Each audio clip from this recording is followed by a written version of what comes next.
नमस्कार साथियों, एक बार फिर हाजिर हम आप साथ एक नए और बहुत महत्वपूर्ण वीडियो के साथ। फ्रेंड्स, आज इस वीडियो में बात करेंगे पेंशनर्स के लिए बड़ी खुशखबरी।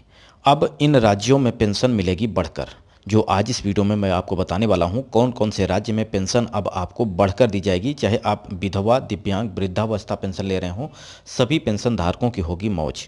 तो वीडियो के अंत तक बने रहिएगा। साथ ही साथ ये भी बात करेंगे कि 6 महीने से और 8 महीने से अगर आपकी पेंशन रुकी हुई है तो आप अपना पेंशन फिर से शुरू कैसे कर सकते हैं।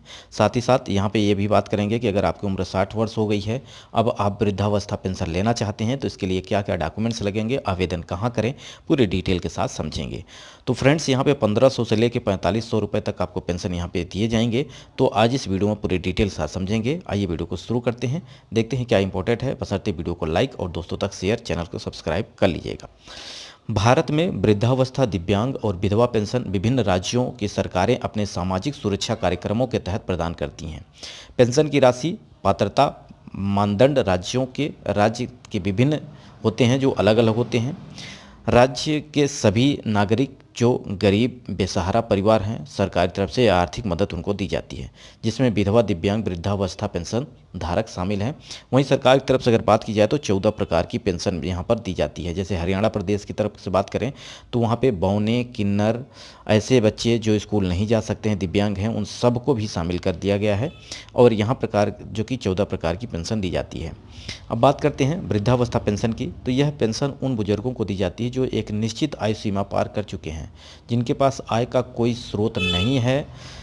विभिन्न राज्यों में वृद्धावस्था पेंशन की राशि और पात्रता जो और आयु अलग अलग हो सकती है। जैसा कि अगर मैं बात करूं उत्तर प्रदेश में, तो आपको यहाँ पर 60 वर्ष की आयु के बाद आपको 1000 रुपये की पेंशन यहाँ पर वृद्धावस्था पेंशन के तौर पर दी जाती है। वहीं अगर झारखंड सरकार की तरफ से बात करें तो यहाँ पर अब 50 साल में ही यहाँ पर वृद्धावस्था पेंशन दी जा रही है। इसी कंडीशन में अगर बात करें तो कहीं पर आपका 65 वर्ष भी है। जैसे कि महाराष्ट्र की बात करें तो यहाँ पर 65 वर्ष में आपको यहाँ पर वृद्धावस्था पेंशन दी जाती है।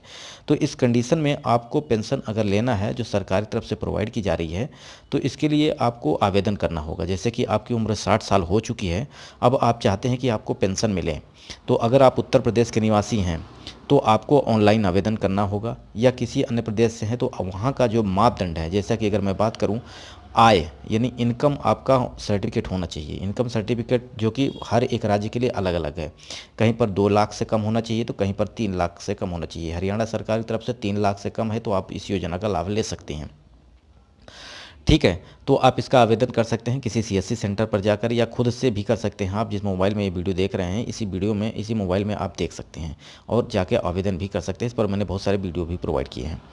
अब बात करेंगे कि हरियाणा प्रदेश सरकार की तरफ से गरीब परिवारों, बेसहारा, विधवा, वृद्धावस्था पेंशन धारकों को जो पेंशन दी जाती थी पहले, वो 2750 रुपये दी जाती थी, जिसमें अब बढ़ोतरी कर दी गई है 250 रुपये। यानी अब यहाँ पर नागरिकों को 3000 रुपये हर महीने पेंशन मिलेंगे। चाहे वृद्धावस्था, दिव्यांग, विधवा, कुष्ठ रोगी, कैंसर रोगी, साथ ही साथ यहाँ पर बौने हैं, किन्नर हैं, सबको यहाँ पर 3-3 हज़ार रुपये की धनराशि हर महीने के हिसाब से अगर बात की जाए तो 3 महीने में 9000, जो कि आपको यह जनवरी से जोड़कर दिया जाएगा। यानी 1 जनवरी 2024 से अब यह पेंशन बढ़ा दी गई है। इस पर बजट भी पास कर दिया गया है। ठीक है, तो ये अगर आप हरियाणा सरकार के हैं, प्रदेश से हैं, तो आपको यह लाभ मिलेगा। उत्तर प्रदेश की अगर बात करें तो उत्तर प्रदेश में विधवा, दिव्यांग, वृद्धावस्था पेंशन धारकों को 1-1 हज़ार रुपये की पेंशन दी जा रही है। वहीं कुष्ठ रोगियों के लिए 3000 रुपये की पेंशन दी जा रही है। वहीं उत्तराखंड, हिमाचल प्रदेश की बात करें तो यहाँ पर भी पेंशन जो दी जा रही है वो आपको 1500 रुपये पेंशन दी जा रही है। चाहे अब दिव्यांग, वृद्धावस्था पेंशन धारक हैं, सबको यहाँ पर 60 वर्ष जिनकी उम्र हो चुकी है, उन सभी नागरिकों को पेंशन जो दी जा रही है वो आपको 1500 रुपये हर महीने दिए जा रहे हैं। यानी 3 महीने में आपको 4500 रुपये आपको यहाँ पर पेंशन के तौर पर दिया जा रहा है।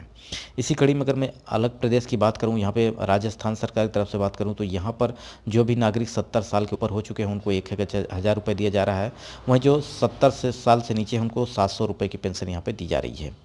तो सरकार की तरफ से ये सारे पेंशन दी जा रही है। वहीं मध्य प्रदेश सरकार की तरफ से बात करें तो यहाँ भी 600 रुपये पेंशन दिया जा रहा है, जिसमें 900 रुपये पेंशन वृद्धि की बात कही जा रही है मीडिया खबर के अनुसार। हालांकि अभी ऑफिशियल कोई डाटा नहीं आया है, लेकिन यहाँ पर कुछ कंडीशन पे यहाँ पे 1500 रुपये दिए भी जा रहे हैं मध्य प्रदेश में। जैसे कि मैंने आपको बताया, इस पर अलग भी वीडियो प्रोवाइड किया था कि कौन सी कंडीशन है जिसपे आपको यहाँ पे 1500 रुपये की पेंशन भी दी जा रही है।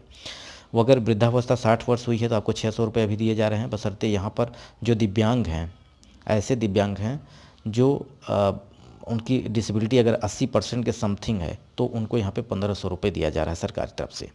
अब ऐसे भी नागरिक हैं जिनकी 6 महीने से 8 महीने से पेंशन रुक गई है, उनको पेंशन नहीं मिल रही है, तो अब उनको क्या करेंगे जिनकी पेंशन उनका चालू हो जाए और आने वाले समय में पेंशन उनको मिलता रहे। तो इसके लिए 2 महत्वपूर्ण कार्य करने हैं आपको। पहला, ई-केवाईसी कंप्लीट करना है, यानी ई-केवाईसी गवर्नमेंट जो कि अपडेट करवा रही है उसको आप कंप्लीट कर लें। साथ ही साथ अपना बैंक केवाईसी भी कंप्लीट कर लें। बैंक केवाईसी के आधार के तौर पर अगर बात की जाए तो यहाँ पे आधार लिंक होना अकाउंट से अनिवार्य है, क्योंकि डीबीटी के माध्यम से धनराशि आपके अकाउंट में भेजी जाती है।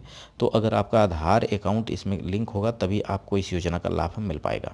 तो अपने बैंक में जाके बैंक केवाईसी कंप्लीट करिए और ई-केवाईसी कंप्लीट करिए। जितनी भी महीने की आपकी पेंशन रुकी हुई है, 6 महीने की रुकी है, अगर 1000 रुपये आपको मिलते हैं तो आपको यहाँ पे 6000 रुपये दे दिए जाएंगे। जैसा कि मैंने ऑफिशियल वेबसाइट पर चल के आपको 12-12 महीने की पेंशन दिखाई थी। जैसा कि आप वीडियो नहीं देखें तो प्लेलिस्ट में जाके देख सकते हैं। बशर्ते आप अपना केवाईसी और बैंक केवाईसी कंप्लीट कर लेते हैं तो आपको यह धनराशि दे दी जाएगी।